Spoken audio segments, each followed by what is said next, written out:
അമ്മ. Hi, good morning. Good morning. എല്ലാവർക്കും കേട്ടോ, കുറേ ദിവസമായില്ലേ. അതെ, ആ ഉമ്മയുടെ ഒരു സ്നേഹം, അവർ തിരിച്ചു നൽകുന്ന ഒരു സ്നേഹം, ഇതൊക്കെ ഉൾക്കൊള്ളാനുള്ള ഒരു സമയമാണ്. അതിൻ്റെ ഇടയ്ക്ക് എന്താന്ന് പറഞ്ഞാൽ സത്യത്തിൽ ഇവിടുത്തെ നമ്മുടെ എന്താ പറയുക ഒതുക്കങ്ങളും കാര്യങ്ങളും ഒന്നും അങ്ങോട്ട് കഴിഞ്ഞിട്ടില്ല. പക്ഷേ ഇനിയും വെയിറ്റ് ചെയ്യാൻ ഈ അമ്മയ്ക്ക് മനസ്സില്ല. കാരണം എന്താ പറഞ്ഞാൽ വന്നേ പറ്റൂ അല്ലമ്മ. അതെ, അവരുടെ മെസ്സേജ് കാണുമ്പോഴാണ് എനിക്കൊരു സന്തോഷം. അത് അവരെ നേരിട്ട് കാണുമ്പോഴാണ് എനിക്ക് അതിന്റെ ക്ഷീണപ്പം അമ്മയ്ക്ക് അറിയുന്നുണ്ട്. വിഷമാണ് മനസ്സിന്. യഥാർത്ഥത്തിൽ ഒരു ടോണിക് പോലെ അതിങ്ങനെ നമ്മുടെ ഉള്ളിലിങ്ങനെ നിറയുമ്പോൾ, സത്യം പറയുമ്പോൾ അമ്മ എനർജിക് ആയിട്ടുണ്ട്. അത് എനിക്ക് 100% ഉറപ്പാണ്. അത് വെറുതെ പറയല്ല, യഥാർത്ഥത്തിൽ അമ്മയ്ക്കൊരു സന്തോഷം കാര്യങ്ങളൊക്കെ കിട്ടുമ്പോൾ. ഇപ്പോൾ വായിക്കുന്ന ഒരു ശീലമുണ്ട് മനുഷ്യന്മാർക്ക്. വായിച്ചുകൊണ്ടിരിക്കുമ്പോൾ അവരുടെ ലൈഫിലൊരു എന്താ പറയുക, അവരുടെ സമയം പോണത് അറിയില്ല എന്ന് പറയുമ്പോൾ തന്നെ ഇപ്പോൾ ഈ വീഡിയോയിലൂടെ അമ്മ വായിക്കുന്ന ചില സന്ദേശങ്ങൾ, മെസ്സേജുകൾ, അതിലൂടെ അമ്മയ്ക്ക് കിട്ടുന്നൊരു സന്തോഷമുണ്ട്. അത് മരുന്ന് കൊണ്ട് കിട്ടുമോ, ഭക്ഷണം കൊണ്ട് കിട്ടുമോ, ഞാൻ വന്നൊരു ഉപദ്രവിച്ചാൽ കിട്ടുമോ? കിട്ടത്തില്ല. അപ്പോൾ എന്താണ് ഇന്നത്തെ പരിപാടികൾ? ഇന്ന് കുറച്ച് വെജിറ്റബിൾസ് ഒക്കെ ഉണ്ടായിരുന്നു ഫ്രിഡ്ജിൽ. അപ്പോൾ അവരക്ക, ഉരുളക്കിഴങ്ങ്, വഴുതനങ്ങ, ക്യാരറ്റ്, സവോള അതൊക്കെ കൂടിയിട്ട് പരിപ്പ് ഞാൻ വേവിച്ച് വെച്ചിട്ടുണ്ട്. നേരം വേവിച്ചിട്ട് അതൊക്കെ കൂട്ടി നമുക്കൊരു കറി. ആ കറിക്ക് ഞാൻ ഈ മുളക് അരച്ചിരിക്കുന്നത് എങ്ങനെയാന്ന് പറഞ്ഞാൽ, നാളികേരം കേട്ടോ, മല്ലി, മുളക്, ജീരകം, ജീരകം, ഉലുവ, കടലപ്പരിപ്പ്, ഉഴുന്നപ്പരിപ്പ്, പിന്നെ കുറച്ച് പുളി, പിന്നെ ധാരാളം കറിവേപ്പിലൊക്കെ നന്നായി ഡ്രൈ റോസ്റ്റ് ചെയ്തിട്ട് ഇത് പൊടിച്ച് വെച്ചതാണ്. പിന്നെ നമ്മൾ എന്ത് ചെയ്യണം പറഞ്ഞാൽ, ഒന്ന് മിക്സിയിൽ അരയ്ക്കുമ്പോൾ ഒന്നും കൂടി എന്താ പറയുക നൈസായി കിട്ടും. അപ്പോൾ വേണമെങ്കിൽ അരയ്ക്കാം, അല്ലെങ്കിൽ പൊടി തന്നെ ഇടാം. അങ്ങനെ വറുത്ത് വെക്കുന്ന പൊടിയാണ്. അപ്പോൾ സാമ്പാർ പൊടി എന്നൊക്കെ നമ്മൾ പറയില്ല, അതെ സാമ്പാറിലെല്ലാം നമ്മൾ കുറച്ച് അതിൽ ഇത്രേ കൂട്ടുള്ളൂ. അവർ കായം ഇതും കൂട്ടിയിട്ടുണ്ട് കേട്ടോ. കായം, പുളി, ഉഴുന്നപ്പരിപ്പ്, കടലപ്പരിപ്പ്, ഉലുവ, ജീരകം, കറിവേപ്പില, മല്ലി, മുളക് അതിൻ്റെ ആവശ്യത്തിനെടുത്ത് ഡ്രൈ റോസ്റ്റ് ചെയ്ത് പൊടിച്ചതാണ് കേട്ടോ. അതിന് ഞാനൊന്ന് അരച്ചു. ഓക്കെ. പിന്നെ തക്കാളി, കുറച്ച് മല്ലിയില, കറിവേപ്പില, ഉണക്കമുളക്. ഓക്കെ, അപ്പൊ നമുക്ക് തുടങ്ങാം. അതുപോലെ സ്റ്റവ് കത്തിച്ചു. ഓക്കെ, ഇനി നമുക്ക് ഒരു ഇത്തിരി എണ്ണ ഒഴിച്ചു കൊടുക്കണം.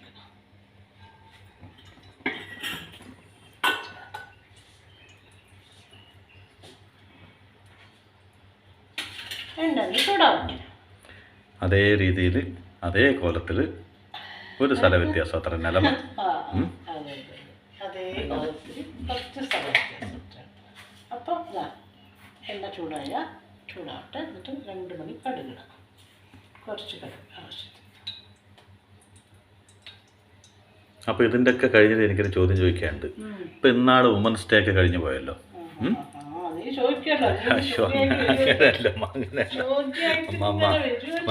ഇങ്ങനെ പറയരുതമ്മ. എന്തമ്മ അങ്ങനെയല്ല, എങ്ങനെങ്കിലും ആവട്ടെ, അതൊക്കെ വേണമല്ലോ, അതൊക്കെ ഉൾപ്പെടുത്തിയാണല്ലോ നമ്മുടെ വീഡിയോ. കുഴപ്പമില്ല. പിന്നെ അമ്മ ചോദിക്കും എന്താണെങ്കിൽ രഞ്ജിത്ത് മിണ്ടാത്തതെന്നൊക്കെ ചോദിക്കില്ലേ. അപ്പൊ ഞാൻ ചോദിക്കുന്നത്, വുമൻസ് ഡേ കഴിഞ്ഞു പോയല്ലോ. അപ്പോൾ വുമൻസ് ഡേ കഴിഞ്ഞു പോയപ്പോൾ അമ്മയ്ക്ക് ഈ വുമൻസ് ഡേ വേണ്ടതായിരുന്നു തോന്നുന്നുണ്ടോ, വേണ്ടാത്തതായിരുന്നു തോന്നുന്നുണ്ടോ? അയ്യോ, വേണ്ടതായിരുന്നു. അത് കണ്ടുപിടിച്ച ആൾക്കൊരു ബിഗ് സല്യൂട്ട്. അതെന്തിനാ എനിക്ക് ശരി വരുന്നു. അമ്മ എന്തൊക്കെയോ മനസ്സിൽ വെച്ചിട്ടാണ് പറയണത്. പറയും, ഇത് പറയും, ഇതൊന്നും മിസ്സാവരുത്. കടുകിട്ടു, ഉണക്കമുളക് ഇട്ടു. ഇനി നമുക്ക് കടുകൊക്കെ പൊട്ടിയല്ലോ, നമുക്ക് വെജിറ്റബിൾസ് ഇട്ടു.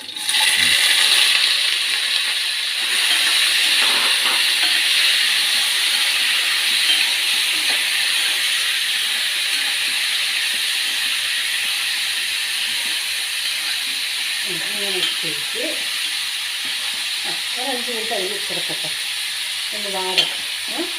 അപ്പം അതിനൊരു പ്രത്യേക ടേസ്റ്റ് വരുന്നതാണ് പറയുന്നത്.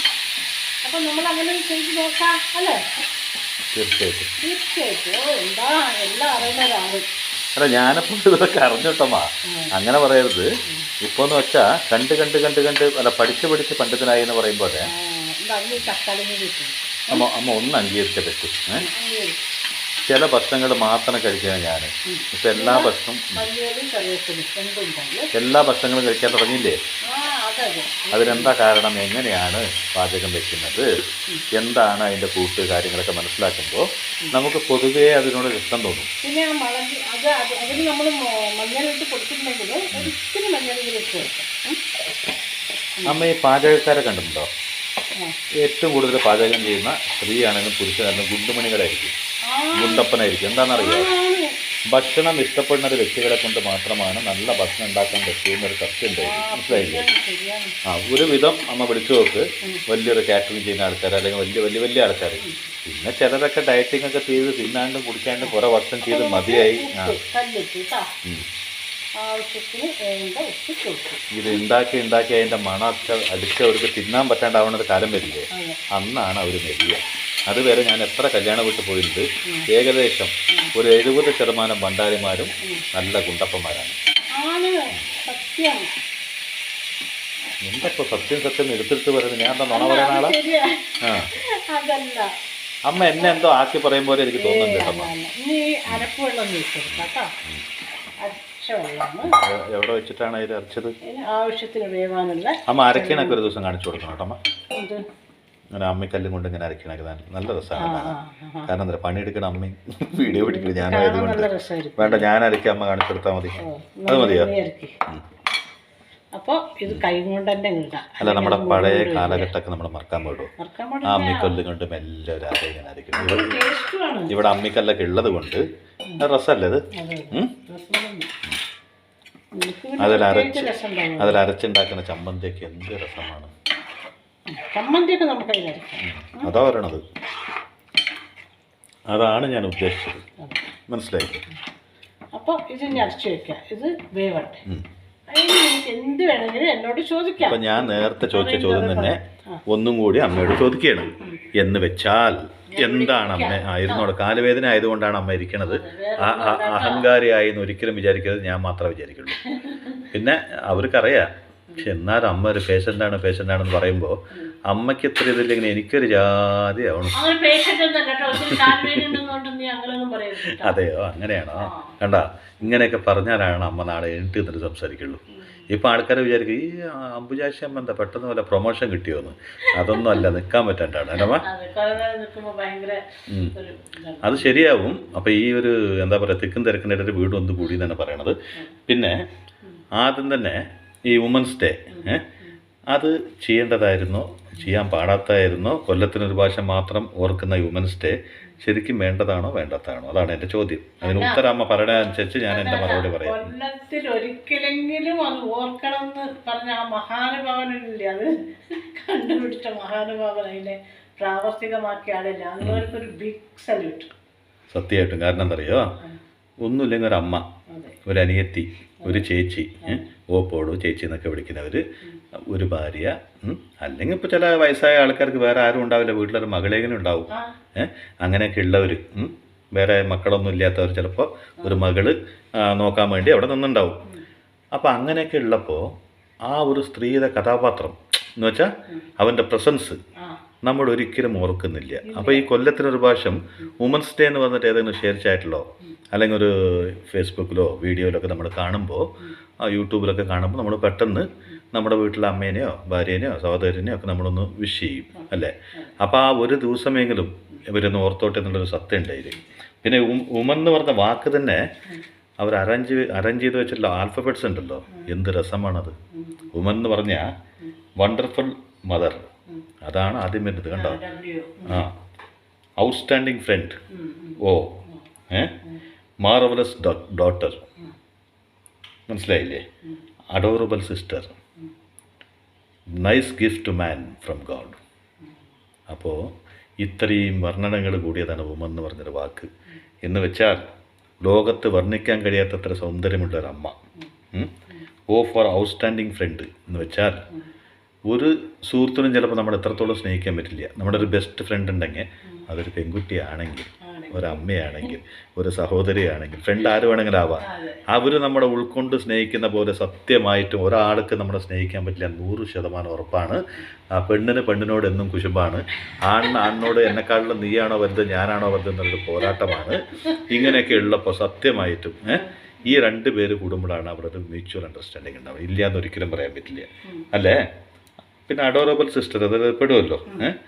പിന്നെ nice gift to man from God, ദൈവത്തിൻ്റെ ഏറ്റവും പ്രീഷ്യസ് ആയിട്ടുള്ള ഒരു വരദാനമാണ് സ്ത്രീ എന്നുള്ളത്. അപ്പോൾ ഇതിൽ ഒരു കാര്യം കൂടി ചിന്തിക്കണമെന്നറിയോ, അമ്മ ചിന്തിക്കുമെന്ന് എനിക്കറിയില്ല, ഞാൻ ഇപ്പോൾ ചിന്തിക്കുന്നത് ശരിയാണോ എന്ന് എനിക്കും അറിയില്ല, അമ്മയും നിങ്ങളും ചിന്തിച്ച് പറയും. സ്ത്രീ ഒരൊറ്റ ദിവസം അങ്ങോട്ട് തീരുമാനിക്കുകയാണ്, ലോകത്തുള്ള മുഴുവൻ സ്ത്രീകളും, എന്തിനാണ് മക്കൾ, ഞാനിനി പ്രസവിക്കുന്നേ ഇല്ല. എന്നെ കല്യാണം കഴിക്കാൻ വരുന്ന ആളോട് ഞാനൊരു വാക്ക് പറയുകയാണ്, എനിക്ക് പ്രസവിക്കാൻ താല്പര്യമില്ല, കുട്ടിയോട് വേണ്ട.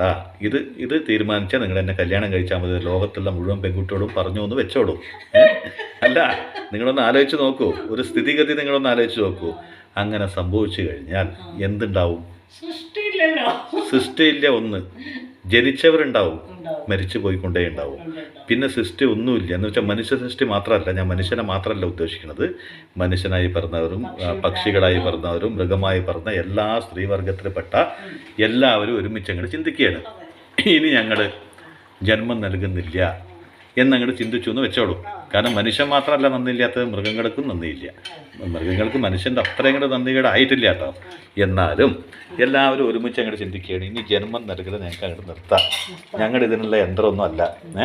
നിങ്ങൾ കല്യാണം കഴിക്കുക, നിങ്ങളുടെ കുട്ടിയോടെ ഞങ്ങൾ പ്രസവിക്കുക, അത് കഴിഞ്ഞ് നിങ്ങളുടെ സിഗ്നേച്ചർ വെച്ചിട്ട് ഇന്ന ആളുടെ മകൻ ഇന്നത്, ഇന്ന വീട്ടിൽ പേര്, അമ്മയുടെ വീട്ടും പേരൊക്കെ മാഞ്ഞു പോയി, അമ്മയുടെ ഇനിഷ്യൽ വെക്കുന്ന ആരും ഇല്ല. പണ്ട് കാലത്തൊക്കെ ഉണ്ടായിരുന്നു, അമ്മയുടെ ഇനിഷ്യലാണ് മക്കളുടെ ID, പിന്നീട് അത് അച്ഛൻ്റെ ആയി മാറി. അപ്പോൾ ഇത് എല്ലാ പേരും അച്ഛൻ്റെ, ആരുടെ മകനാണ്, ഇന്നാളുടെ മകനാണ്. പണ്ട് പുരാണങ്ങളിൽ പറയും കുന്തിപുത്രൻ എന്നൊക്കെ, ഇപ്പം ആരും പറയില്ല. അപ്പോൾ ഒന്നിനും അമ്മയില്ല. പ്രസവിക്കുക, മക്കളെ നോക്കുക, വളർത്തുക, നന്നാക്കുക. നന്നായാൽ പറയും ഇതുപോലെ ഒരു മകനെയോ മകളെയോ പ്രസവിച്ചാൽ നിങ്ങൾ പുണ്യവതിയാണ്, നിങ്ങളുടെ മകളെ എനിക്ക് തന്ന നിങ്ങൾ ഒരുപാട് നന്ദിയുണ്ട്, ഈ ജന്മം മുഴുവൻ നിങ്ങളുടെ എത്ര നന്ദി പറഞ്ഞാലും മതിയാവില്ല. കാരണം ഇത്രയും സൽസ്വഭാവിയായ ഒരു മകനെയോ മകളെയോ എനിക്ക് തന്ന നിങ്ങൾക്ക് നന്ദി എന്ന് പറയും. അതേ മക്കൾ നശിച്ചു പോയ കുരുത്തം കെട്ട സ്ത്രീയെ, ഇങ്ങനത്തെ മക്കളെയൊക്കെ പ്രസവിക്കുന്നതിനേക്കാളും നല്ലത് നിങ്ങൾക്ക് ജനിച്ചപ്പോൾ തന്നെ വിഷം കൊടുത്ത് കൊല്ലായിരുന്നില്ലേ, നിങ്ങളെ കാണുന്ന തന്നെ അശുഭമാണെന്ന് പറയും. ഈ പേരൊക്കെ കേൾക്കണ വ്യക്തിയുടെ പേര് ആരാന്നറിയോ? ഈ കൊല്ലത്തിന് ഒരു ഭാഷ മാത്രം ഓർക്കാൻ വേണ്ടി ഒരു ഡേ വെച്ചിട്ടില്ലേ, വുമൻസ് ഡേ, അന്ന് കേൾക്കേണ്ട ഒരു സ്ത്രീയാണ്. മനസ്സിലായില്ലേ? അപ്പോൾ നമ്മുടെ പുരാണങ്ങൾ സാക്ഷ്യം വെച്ചിട്ടുണ്ട്. എന്തറിയോ? സ്ത്രീ ശക്തിയാണ്, ജീവനാളമാണ്. സ്ത്രീയിൽ നിന്നാണ് പ്രപഞ്ചത്തിൻ്റെ തുടക്കം. അപ്പോൾ സൃഷ്ടി തന്നെ സ്ത്രീയാണ്. അതുകൊണ്ടാണ് സ്ത്രീനെ ശക്തി എന്ന് വിളിച്ചത്. ശക്തിയില്ലാതെ ഈ ലോകത്ത് ഒന്നുമില്ല പറയും പോലെ, നമ്മുടെ ഉള്ളിലുള്ള ചോരേൻ്റെ ഓരോ അംശങ്ങളിലും ഒരു അമ്മയുടെ മുലപ്പാലുണ്ടെന്ന് പറയും പോലെ, നമ്മുടെ ജീവിതത്തിലെ പ്രചോദനം എന്ന് വെച്ചാൽ ഇൻസ്പിറേഷൻ്റെ പിന്നാമ്പുറത്ത് ഒരു ഭാര്യ ഉണ്ടാവാം. അതുപോലെ തന്നെ ചില ആളുകൾ നേരത്തെ വീട്ടിലേക്ക് വരണം. ഒരു വീടാവുമ്പോൾ അവിടെ മക്കൾ വേണം, ഭാര്യ വേണം. ഇവരാരെങ്കിലും ഇല്ലാത്തൊരു വീട്, അമ്മയൊന്നും ഇല്ലാത്തൊരു വീടാണെന്ന് കരുതിക്കൊള്ളും. ഇവിടെ ആരും ഇല്ലാത്തൊരു വീട്ടിലേക്ക് അവൻ ഏത് നേരത്ത് വേണേലും പോവുക, സമയത്തിന് വരുന്നുള്ള ചിന്ത ഉണ്ടാവില്ല. അവൻ ഓടി വന്ന് ആ വീട്ടിലേക്ക് ചെന്നെത്തുന്നത് എന്തിനു വേണ്ടിയിട്ടാണ്? താൻ സമ്പാദിക്കുന്ന കാശുകളെന്ന് മെച്ചപ്പെടുത്തി എനിക്കൊരു കുടുംബം ഉണ്ടെന്ന് ചിന്തിക്കുന്നത് എന്ത് കാരണം കൊണ്ടാണ്? കുടുംബം, ഭാര്യയുണ്ട്, മക്കളുണ്ട്, അമ്മയുണ്ട്. അങ്ങനെ ഒരു വർഗം ഇല്ലെങ്കിൽ എന്ന് വെച്ചാൽ അങ്ങനെ ഒരു കാറ്റഗറി, അങ്ങനെ ഒരു ജന്മങ്ങൾ ഈ ഭൂമിയിൽ ഇല്ലെങ്കിൽ വീടുണ്ടോ? അതിനെ വീടെന്ന് വിളിക്കുമോ? ഒരു ലോഡ്ജെന്ന് വിളിക്കാം. നമുക്ക് വാടക വീട്ടിലായാലും സ്വന്തം വീട്ടിലായാലും എവിടെയെങ്കിലും ഒരു സ്ഥലത്താണ് നമ്മുടെ ഒരു വീട് എന്ന് പറയണമെങ്കിൽ അവിടെ ഒരു സ്ത്രീ വേണം. അല്ലെങ്കിൽ അതിന് എന്താ പറയുക, ബാച്ചിലർ താമസിക്കുന്ന ഒരു സ്ഥലം, അല്ലെങ്കിൽ ഒരു റൂം, അല്ലെങ്കിൽ മരത്തിൻ്റെ ചോട്ടിലോ എവിടെയെങ്കിലുമൊക്കെ താമസിക്കാമല്ലോ. വീട് എന്ന് പറഞ്ഞിട്ടൊന്ന് വേണമെങ്കിൽ അവിടെ സ്ത്രീ എന്ന് പറഞ്ഞിട്ട് വേണം. അപ്പോൾ സ്ത്രീ എന്നുള്ളത് നിസ്സാരപ്പെട്ട ഒരു സംഭവമല്ല. ഇത് പറഞ്ഞു തരാൻ നീ ആരാണ്, ഇത്ര വലിയ വിവേകിയൊന്നല്ല, ഇത് ലോകത്തുള്ളവർക്ക് മുഴുവൻ അറിയുന്ന പറയുകയാണ്. എല്ലാവർക്കും അറിയുന്ന കാര്യമാണ്, പക്ഷെ ആരും ചിന്തിക്കുന്നില്ല. ഈ ഞാൻ പോലും ഈ വീഡിയോ പിടിക്കുമ്പോൾ മാത്രമേ ചിന്തിക്കുള്ളൂ. അതാണ് സത്യം. കാരണം എനിക്കിപ്പോൾ തോന്നി, വുമൻസ് ഡേക്ക് എല്ലാവരും അങ്ങോട്ടൊക്കെ വിഷ് ചെയ്യുമ്പോൾ തോന്നി, ഒരു ദിവസം എങ്ങനെ ഉണ്ടല്ലോ വുമൻസ് ഡേ എന്ന് പറയാൻ. ദിവസം സൂര്യനുദിക്കും, ദിവസം കാറ്റും ഉണ്ടാവും, എല്ലാ ദിവസവും വെളിച്ചവും ഉണ്ടാവും. പക്ഷേ എന്നാലും സൺഡേ എന്നൊക്കെ പറയും, ഞായറാഴ്ചനെ. പക്ഷേ സൂര്യനൊരു ദിവസം വന്നൊരു പ്രത്യേകിച്ചൊരു ദിവസമൊന്നുമില്ല, കാറ്റിൻ്റെ ഒരു ദിവസം വന്നൊരു ദിവസമൊന്നുമില്ല. പക്ഷേ സ്ത്രീന്നൊരു ദിവസമുണ്ട്, മദർസ് ഡേ ഉണ്ട്, ഇല്ലേ? അങ്ങനെയൊക്കെ ഉണ്ട്. അപ്പോൾ പിന്നെ വുമനിൽ വേറൊരു അർത്ഥം കൂടെ ഉണ്ട് കേട്ടോ. ദ വേൾഡ് മെൻഷൻഡ്, ഈ ലോകം മെൻഷൻ ചെയ്യുന്ന തന്നെ സ്ത്രീകളുടെ പേരിലാണ്. എന്ന് വെച്ചാൽ ഈ ലോകം സൃഷ്ടി ഒന്നുമില്ല, ഈ സൃഷ്ടിൻ്റെ ഗതി സ്ഥിതികൾ ഇതെല്ലാം ഒരു കുടുംബം. ഇപ്പം ഞാൻ അടുത്ത ചോദ്യം ചോദിക്കാം. ഇപ്പോൾ അച്ഛനും അമ്മയും ജീവിച്ചിരിക്കുന്ന കാലം വരെ മാത്രമാണ് കുടുംബ ബന്ധങ്ങൾ. പ്രത്യേകിച്ച് അമ്മ ജീവിച്ചിരിക്കുന്ന കാലമാണ് പെൺകുട്ടികൾക്ക് എന്താ പറയുക, അമ്മ വീട് എന്നൊക്കെ പറയാം അല്ലേ? അല്ലെങ്കിൽ അമ്മയുടെ സ്ഥാനത്ത് ഒരു ചേച്ചി ഉണ്ടാവണം. ആ ചേച്ചി ഈ താഴെയുള്ളവരെ മുഴുവനും വളർത്തി വലുതാക്കി ഒരു നേരയിൽ എത്തിച്ചിട്ടുണ്ടാവണം. അവർ അമ്മയുടെ സ്ഥാനത്ത് കാണുന്നത് കൊണ്ട് അവരെ അമ്മയെന്ന് വിളിക്കാം, ആണോ അല്ലേ? അപ്പോൾ അവരെ ഒരു അമ്മയുടെ സ്ഥാനം കൊടുത്ത് ഏറ്റവും വയസ്സിന് മൂത്ത ഒരാളിനെ അവർ ആ ചുമതല ഒക്കെ ചെയ്തിട്ടുണ്ടെങ്കിൽ അവരെയും വിളിക്കുക. അപ്പോൾ അങ്ങനെയുള്ളൊരു വീടിനെ അമ്മ വീട് വന്നിട്ട് പോകാൻ പറ്റും. ഈ പെൺകുട്ടിയോടൊരു 10-20 വർഷമൊക്കെ കഴിഞ്ഞ് ഒരു സഹോദരൻ്റെ വീട്ടിൽ പോകണമെങ്കിൽ അവിടെ സഹോദരൻ്റെ വീട് എന്നല്ലേ വിളിക്കുള്ളൂ. ഒരു ചേച്ചിയുടെ ഒരു അനിയത്തിൻ്റെ വീട്ടിൽ പോകണമെങ്കിൽ എൻ്റെ അനിയത്തിൻ്റെ വീട്ടിൽ പോവുകയാണ് എന്ന് പറയും. അതേ അധികാരത്തോടു കൂടി എൻ്റെ വീട്ടിൽ പോവുകയാണ് വന്നിട്ട് പോകാൻ പറ്റിയൊരു വീട് ഏതാണ്? അച്ഛനും അമ്മയുള്ള വീട്. പ്രത്യേകിച്ച് അച്ഛനും അമ്മയും രണ്ടുപേരും അതിൽ പെടും. പക്ഷേ ഈ മാതൃസ്നേഹം എന്ന് പറയുന്ന ഒരു പ്രത്യേകത ഉണ്ടല്ലോ, അത് അച്ഛൻ്റെ ഹൃദയത്തിലുള്ളൊരു വരുമ്പോഴും അതിനൊരു മാതൃസ്നേഹം തന്നെയാണ് അതിലുണ്ടാവുക. സ്നേഹത്തിനൊരു പേരാണല്ലോ മാതൃസ്നേഹം. അത് അച്ഛൻ്റെ ഹൃദയത്തിൽ നിന്ന് തുളുമ്പുമ്പോഴും അവിടെ ഒരു പുരുഷഭാവം വരുന്നില്ല, അവിടെ ഒരു സ്ത്രീയുടെ മനസ്സിൻ്റെ വികാരമാണ് വരുന്നത്. അതുകൊണ്ട് മാതാപിതാക്കളെന്നൊക്കെ പറയുമ്പോൾ തുല്യരായി കാണണം. നമ്മൾ പറയില്ലേ ജഗദീശ്വരനും ജഗന്മാതി എന്ന് പറയും പോലെ ഈശ്വരനും പാർവതി എന്ന് പറയും പോലെ അവരുള്ള വീട്ടിലേക്ക് പോകുമ്പോൾ നിങ്ങൾക്കൊരു അധികാരമുണ്ടോ? എത്ര വർഷം കഴിഞ്ഞിട്ട് പോകുമ്പോഴും. അല്ലാണ്ട് പോകുമ്പോൾ പോണോ വേണ്ടേ?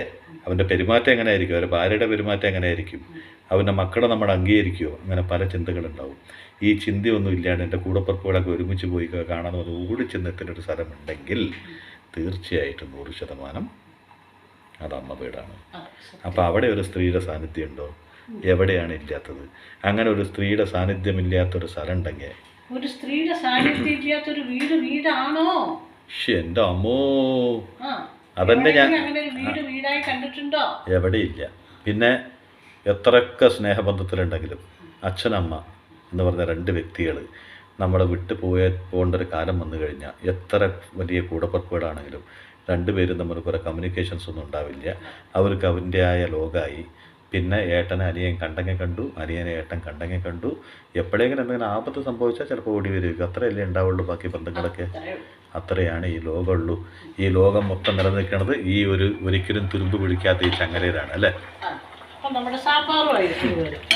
ഇപ്പോൾ ഇവരൊക്കെ പറയും, ഇപ്പം ആരെങ്കിലൊക്കെ പറയും ആ വയ്യാത്ത അമ്മ എന്തോ ധൃതിയിൽ ഞങ്ങളൊന്ന് കാണാൻ വേണ്ടിയിട്ടൊരു വീഡിയോ പിടിക്കുമ്പോൾ ഈ ചെക്കൻ ആണിയടിച്ച് എൻ്റെ അമ്മക്കുട്ടീനെ ഇങ്ങനെ ആക്കിയല്ലോ എന്നൊക്കെ പറയും. എന്തറിയോ, എനിക്കിപ്പോൾ ഈ ഒരു കറി വെച്ചിട്ട് എന്തെങ്കിലും ഒന്ന് വെച്ചിട്ടെങ്കിലും എനിക്ക് അവരെ ഒന്ന് കാണണമല്ലോ, അവർക്ക് എന്നെയും കാണണമല്ലോ. അപ്പോൾ വേണ്ടിയിട്ടാണ്. അപ്പോൾ ഇതാണല്ലോ, നാളികേരം ഇല്ലയെന്ന് പറഞ്ഞിട്ട് ഇതിന് കൊഴുപ്പിന് ഒരു കുറവുണ്ടാവില്ല. കാരണം എന്താ അറിയോ, ഇതിന് നമ്മളെല്ലാം കൂട്ടിയിട്ടില്ലേ, പരിപ്പ്, കടലപ്പരിപ്പും ഉഴുന്നുപരിപ്പും ഉരുവി കുറച്ച് നിലക്കടലയും കൂട്ടിയിട്ടുണ്ട്. ഞാൻ വിട്ടുപോയതാ കേട്ടോ. കുറച്ച് നിലക്കടല, മല്ലി, മുളക്, കറിവേപ്പില ധാരാളം ഇട്ടിട്ടുണ്ട് ഞാൻ. കിടക്കട്ടെ, അത് നല്ലതല്ലേ? കറിവേപ്പില എല്ലാം ഡ്രൈ റോസ്റ്റ് ചെയ്തതാണ്. പുളി അതിൽ തന്നെ ഇട്ടുണ്ട് ആവശ്യത്തിനുള്ളത്. നമുക്ക് ഇത് സാമ്പാറിന് മാത്രം എടുക്കുന്നത്. അപ്പം നമ്മൾ പ്രത്യേകിച്ചൊരു പുളി വേണ്ട. അപ്പം അതും കുറച്ച് എല്ലാം കൂടിയിട്ട് പൊടിച്ചതാണ്. അതുകൊണ്ട് നിങ്ങൾക്ക് പെട്ടെന്നൊരു സാമ്പാർ വെക്കണം തോന്നി ആ സാമ്പാർ പൊടി കൊണ്ടൊന്ന് വെക്കുമ്പോൾ തന്നെ നമ്മൾ വീട്ടിൽ ഉണ്ടാക്കുകയാണെങ്കിൽ കുറച്ചും കൂടി നല്ലത്. കായം എല്ലാം കൂട്ടി പൊടിച്ചാൽ നമുക്കിതാ പെട്ടെന്ന് തന്നെ ഉണ്ടാക്കാം. ഒന്ന് ഞാൻ പറയാം, അതിന്റെ കൂടെ ഞാനേ ഒരച്ച് ശർക്കരയും കൂട്ടിയിട്ടുണ്ട് കേട്ടോ. മറന്നുപോയി, പ്ലീസ്. ഒരച്ച് ശർക്കര അത് നിങ്ങൾക്ക് വേണമെങ്കിൽ ഇട്ടാൽ മതി കേട്ടോ. കർണാടക സാമ്പാറിന് ഒരു ഇത്തിരി ശർക്കര ഇടും. ഞാൻ ചോദ്യം ചോദിക്കട്ടെ, ഉപ്പിടാൻ മറന്നുണ്ടോ? അതൊക്കെ ഇട്ടിട്ടുണ്ട്. അതിനല്ല ഒരൊറ്റ ശർക്കര ഇടുന്നത് വേറെ ഒന്നിനല്ല, അതിനൊരു ക്രമീകരിക്കാൻ വേണ്ടിയിട്ട് അവരവിടെ ഇടുന്നതാണ്. അതുകൊണ്ട് നിങ്ങൾ എത്ര പൊടിക്കുന്ന, ഞാനൊരു 1/4 കിലോ പൊടിച്ച് വെച്ചിട്ടുള്ളൂ. അതിനൊരു ചെറിയ അച്ച് ശർക്കര ഇട്ടിട്ടുണ്ട്. അപ്പോൾ അതിടുമ്പോൾ ഒരു എരിവും പുളിയും മധുരമൊക്കെ ആയിട്ട് നല്ല ടേസ്റ്റ് ആയിരിക്കും. നിങ്ങൾ അത് വേണമെന്നുണ്ടെങ്കിൽ ഇട്ടാൽ മതി കേട്ടോ, ഓപ്ഷനാണ് അത്. അതുകൊണ്ട് ഇല്ലെങ്കിൽ നിങ്ങളത് വേണ്ടെന്ന് വെച്ചു. ബാക്കിയുള്ളതൊക്കെ ഇട്ട് പൊടിച്ചിട്ട് കുറച്ച് ഒരു 1/2 കിലോ 1/4 കിലോ ഒക്കെ ഉണ്ടാക്കി, 1/2 കിലോ വേണ്ട 1/4 കിലോ ഉണ്ടാക്കി വെച്ചാൽ തന്നെ നമുക്ക് എത്രയോ ദിവസം ഒരു 10-12 പ്രാവശ്യം ഉണ്ടാക്കാനൊക്കെ പറ്റുമല്ലോ. അപ്പോൾ അതുണ്ടാക്കി വെച്ചാൽ നല്ലൊരു മണം. ഇതിന് മണം നല്ല സൂപ്പറല്ലേ? അതെ നമ്മൾ മേടിക്കുന്ന സാമ്പാറിനെക്കാളും നല്ല മണല്ലേ? മണം കേൾക്കുമ്പോൾ നമുക്ക് ഭക്ഷണം കഴിക്കാൻ ഒരു തോന്നൽ വരുമോ? എല്ലാത്തിനും ഞാൻ വരുന്നില്ല പറയാൻ പറ്റില്ല. സത്യം ആണെങ്കിലും നുണയാണെങ്കിലും അല്ലാന്ന് പറഞ്ഞാൽ അത് വെച്ച് കഴിഞ്ഞാൽ അമ്മേനെ ഇടിക്കാൻ പറ്റില്ല. സ്മെല്ലുണ്ടോ? നല്ലൊരു എന്താ പറയാ, അമ്മ അടിച്ച പെർഫ്യൂമിന് നല്ല മണം വരുന്നുണ്ട്. ഞാൻ എവിടെ പെർഫ്യൂം അടിച്ചിരിക്കുന്നത്? ഇവിടെ എവിടെ ഒരു നല്ല മണം വരുന്നുണ്ട്. എന്താ ഉദ്ദേശിക്കണം? ഈ സാമ്പാർ തിളയ്ക്കുമ്പോ ഇതിനൊരു മണല്ലേ? ഞാനന്ന് നല്ല മണമുണ്ട്. അല്ല ഉണ്ട് സത്യമായിട്ട്. ആർക്കാണ് നല്ല കൊഴുപ്പ്? കണ്ടില്ലേ ഈ സാമ്പാർ നാളികേരം കൂട്ടിയിട്ടില്ലെങ്കിൽ എന്ത് കൊഴുപ്പാണെന്നുണ്ടാ. അതാ പറഞ്ഞത്. അപ്പൊ ഈ സാമ്പാർ ഇനിയിപ്പോ ഇതിന്റെ കൂടെ ഞാനൊരു ഓംലേറ്റ് ഉണ്ടാക്കി അച്ചാറുണ്ട്, അത്രേ ഉള്ളൂ, വേറെ ഒന്നും ഇല്ലെന്ന്. എന്താ പറഞ്ഞ ഇതൊക്കെ ഒന്ന് ഒരുങ്ങിയൊക്കെ വരുമ്പോ വരെ ഇവര് ഞാൻ ഒന്നും കൊടുക്കില്ല. അവൻ മേടിച്ചിട്ടൊക്കെ കഴിക്കണ്ടിട്ടാ അപ്പുറത്തുനിന്ന്. അയ്യോ, എന്നാലും ഒരു കാര്യം പറയാ, സമയാസമയത്ത് വന്നിട്ട് വുമൻസ് ഡേ വിഷ് ചെയ്യാൻ പറ്റിയില്ലെങ്കിലും അല്പം വൈകി വന്നാൽ അത് വിഷ് ചെയ്യാണ്ടിരുന്നാൽ തീർച്ചയായിട്ടും നിങ്ങൾ ചോദിക്കും, മകനെ ഏത് നേരം അമ്മയുടെ പിന്നമ്മർത്ത് നടന്നിട്ട് ഒരു വുമൻസ് ഡേന് എങ്ങനെയെങ്കിലും സമയം കണ്ടിട്ട് നിനക്കെങ്കിലും ഒന്നൊന്ന് വിഷ് ചെയ്യുന്നില്ലെന്ന് പറയില്ലേ? അതിന് വേണ്ടിയിട്ടാണ് belated women's day. Happy women's day അല്ലേ? അപ്പോൾ ഇത്രയും പറഞ്ഞ് നിങ്ങളെ ബോറടിപ്പിച്ചതിന് എന്നെ ഒന്നും പറയാതെ എന്നെ ഇതേപോലെ ഇങ്ങോട്ട് സ്വീകരിച്ച് ഈ അമ്മ ഇത്രയും ലേറ്റായി വന്നതിന് അതിനൊക്കെ നിങ്ങൾ അത്യാവശ്യം പറഞ്ഞിട്ട് പോകണം. ഇനിയും പറ്റിയെങ്കിൽ പറഞ്ഞോളൂ അല്ലേ? പക്ഷെ ഒന്നുണ്ട്, ഇടയ്ക്കൊരു മടിച്ചിപ്പാരും കൂടെ ആയിട്ടുണ്ട്. അതും കൂടി എനിക്ക് പറയാണ്ടിരിക്കാൻ വയ്യ വയ്യ വയ്യ കേട്ട് എനിക്ക് മതിയായി. ഇതിനു വേണ്ടിയിട്ട് അമ്മനെ ഞാൻ ഹിമാലയത്തിൽ കൊണ്ടുപോയിട്ട് ഷൂട്ട് ചെയ്യേണ്ടി വരും ഈ ചെറിയൊരു പാചകം ചെയ്യണത്. എല്ലാവരും ഞാൻ ചില ദിവസങ്ങളിൽ വന്നില്ലെങ്കിൽ എന്നോട് പിണങ്ങരുത് കേട്ടാ. പിന്നെ പരിഭവം ഒന്നും പറയരുത്. ഇങ്ങനെ കൊഞ്ച് ആരെ പരിഭവം പറയാ? ആരും പറയില്ല. അപ്പൊ ഓക്കേ ബൈ. എല്ലാരും പാട്ടിലാക്കിയ ഒരു ഉമ്മയും കൊണ്ട് അങ്ങനെ ആവട്ടെ.